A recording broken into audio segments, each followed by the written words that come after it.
Location: the streets of Metropolis. The skies were blood red, even as the monster Doomsday screamed in the distance. Superman was laying on the floor, with Lois by his side. He had just realized that, like him, Doomsday was susceptible to kryptonite. Realizing what he had to do, Superman grabbed the spear and headed towards Doomsday, amidst the cries of Lois Lane. He had gotten caught in Doomsday's arms, but he was able to plunge the spear into the monster, although he was severely weakened. It was almost over now. In another life, this would have been the end of Superman. However, his superhuman hearing came into play, and he quickly heard the slashing sound of the wind getting closer and closer. He turned sharply to where the sound was coming from, and realized that Doomsday's claw was approaching him at a rapid speed. Despite being weakened, flashes of Lois appeared in Superman's mind, and he knew at that moment that he did not intend to die. He quickly used his heat vision to blast the claw, the force of the beam, propelling Doomsday to the ground. Superman used the opportunity to escape Doomsday's grip and flew away from the massacre he had just caused. He fell to the floor a distance away and collapsed. He could hear the dying cries of Doomsday from afar. He had defeated the monster. He had won.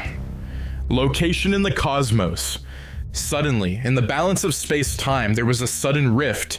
It was an explosion in the space-time continuum, spreading with a force that could not be calculated by even the smartest of species. Soon, that force caused enough damage. Location: restaurant, Metropolis. It had been 2 weeks since Doomsday's defeat, and Clark couldn't have felt happier. Right. Now, he was seated at the table he had reserved for him and Lois, dressed in a fancy suit. He looked at his watch. The time was 3:45 p.m. He had fixed 4 p.m. for their date, but he had ensured to be here 30 minutes earlier. It wasn't exactly difficult for someone who had super speed, though. In the next 5 minutes, he witnessed Lois walk through the doors with her beautiful blue dress that he had gotten her a week ago. She looked breathtaking, he had to admit. Once she saw him, she chuckled and increased her pace. They greeted each other with a kiss and proceeded to their date. The first hour of the date was amazing, with Clark and Lois reminiscing on a lot of needless things. As they spoke, Lois could tell a certain sort of tension in Clark's eyes. She figured he was hiding something, but she decided not to push it. Honestly, she was grateful to even have him here. 2 weeks ago, she had thought he would die when he attacked Doomsday with the kryptonite spear. In fact, he had escaped death barely. The experience had taught Lois to value every opportunity that life presented to her. And life right now allowed her to enjoy the company of the love of her life. Clark cleared his throat and announced that he was going to cut to the chase now. He began by telling Lois that she was the best thing that had ever happened to him, while he was not human. She never made him feel less human, and he was ready to spend the rest of his life with her. The moment Lois saw Clark stand up from his seat and kneel in front of her, she gasped. She knew where this was hearing. Clark pulled out a box, and soon enough Lois was staring at the one engagement ring. "Lois Lane, will you marry me?" Clark asked the million-dollar question. "Yes," Lois screamed. Location: Lagos, Nigeria. The marketplace was filled with several persons running around and hustling to fend for themselves. The children played on the streets, and the young teenage boys loudly whistled too. Call the girls they liked. The girls enjoyed the attention, but feigned stubbornness. Diana Prince walked around the market smiling as she caught the eyes of most of the people.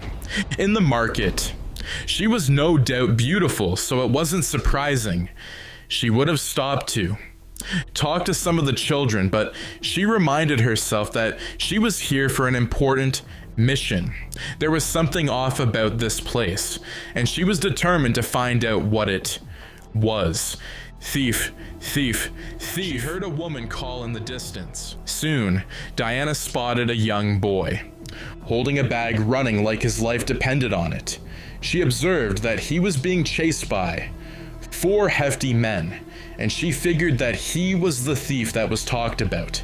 She decided that she was going to intervene at this point. From what she could tell, the boy was an innocent, hungry lad, and she was not going to let the angry-looking market men decide his fate. She stealthily cornered the market until she got to an unused route. Like she predicted, the boy used this path. With her superhuman strength, she grabbed the boy and pulled him out of sight. She held him in midair as he struggled to move. "You were never going to outrun them," Diana noted to the struggling boy, who was evidently frightened. However, she smiled and pointed her hands towards him, using her eyes to signal that he return the bag. Upset but terrified, he handed the bag over. With a smile, Diana handed him some money and asked him to cut down the stealing, and he excitedly dashed away. Now, Diana intended to return whatever the content of the bag was. However, she stopped for a moment and opened it. When she did, there was a sudden blast of energy all around her. The energy was felt worldwide. Location in another dimension. The Mad Titan felt the energy of the Infinity Stones immediately. It felt so distant, yet so near. He immediately ordered his crew to get to work on tracing where the energy came from. Location: Wayne Residence, Gotham City. The past 2 weeks had been a roller coaster of nightmares for Bruce Wayne. Suddenly, he began to dream of the destruction of the world, but there was something different about this particular dream. In this dream, there was a mad alien that conquered the world. He was purple, and he had a gauntlet in his right hand with 6 powerful stones on it. But the worst part was that he had seen the dead bodies of Superman and Wonder Woman. Therefore, when Diana Prince had approached him earlier today with a gauntlet containing 6 powerful stones, he almost panicked. In no time, he had invited Clark Kent to Gotham City for them to check out the gauntlet and the stones to analyze its composition. During their study, they realized that the power of the stone was unlike any power they had ever seen, and that was rather frightening. Moreover, Diana did an extra study and revealed that it did not seem like these stones came from their world, as the energy around these stones vibrated on an opposite frequency. Knowing that this probably spelt trouble, Clark asked how they would get it out of their world. To this, no one had an answer. In the next 2 hours, a weird communication device had fallen through a portal and landed in the living room. Although they were cautious at first, Clark, Diana, and Bruce decided to play the content of the device. A holographic projection appeared and Bruce felt his heart sink. It was the Mad Titan from his visions. The Titan introduced himself as Thanos the Conqueror, and he revealed himself to be the owner of the Infinity Stones. He revealed that a time disturbance caused by a significantly great change to this particular world's timeline drew the Infinity Stones to this world. Now, Thanos was offering an ultimatum. The heroes would return the Infinity Stones to him, or he would come get it by himself. And he was going to come with destruction. As soon as the projection ended, Diana asked if she was the only one who didn't like that guy, and Clark admitted that there was something fundamentally off about the alien too.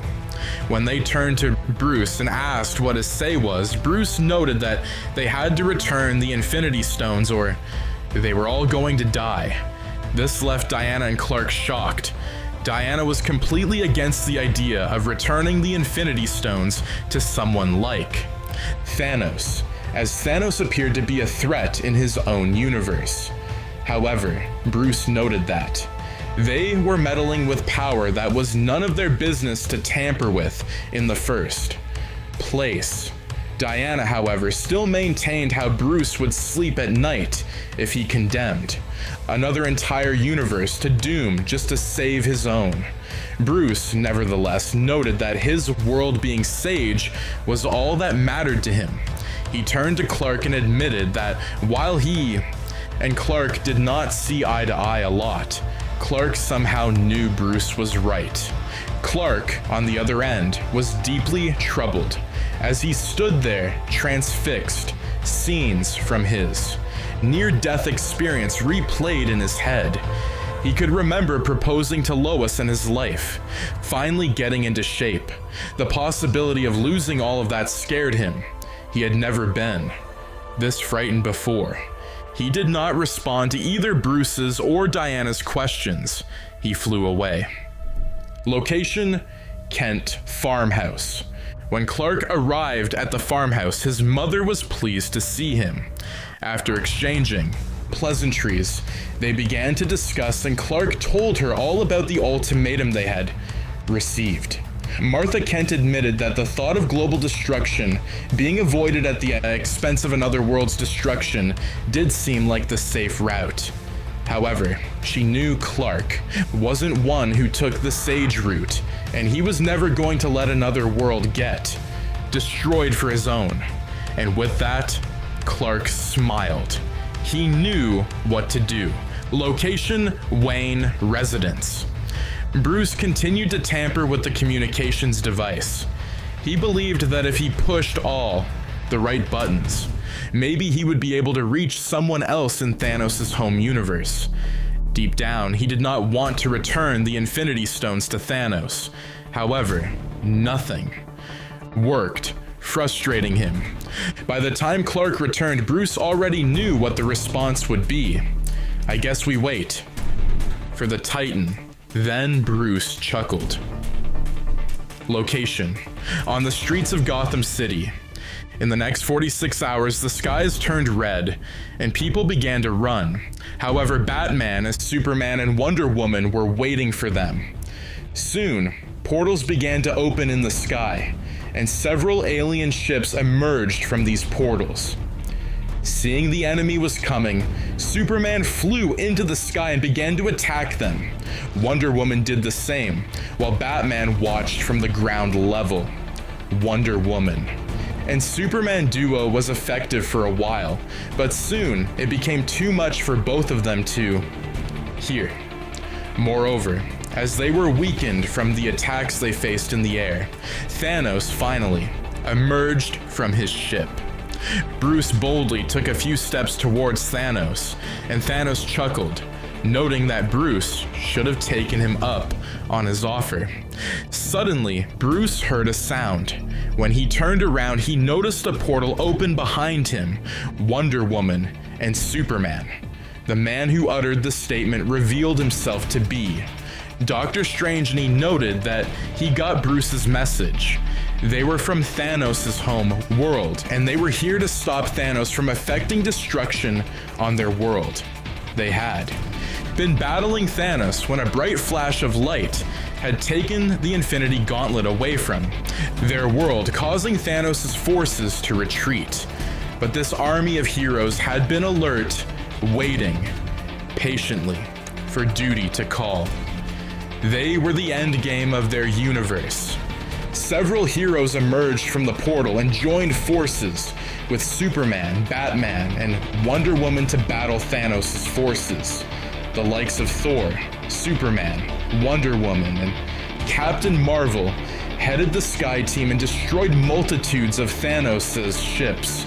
On the ground team, the goal was to keep Thanos from getting his hands on the Infinity Gauntlet, which had been safely hidden in the Wayne Manor until now.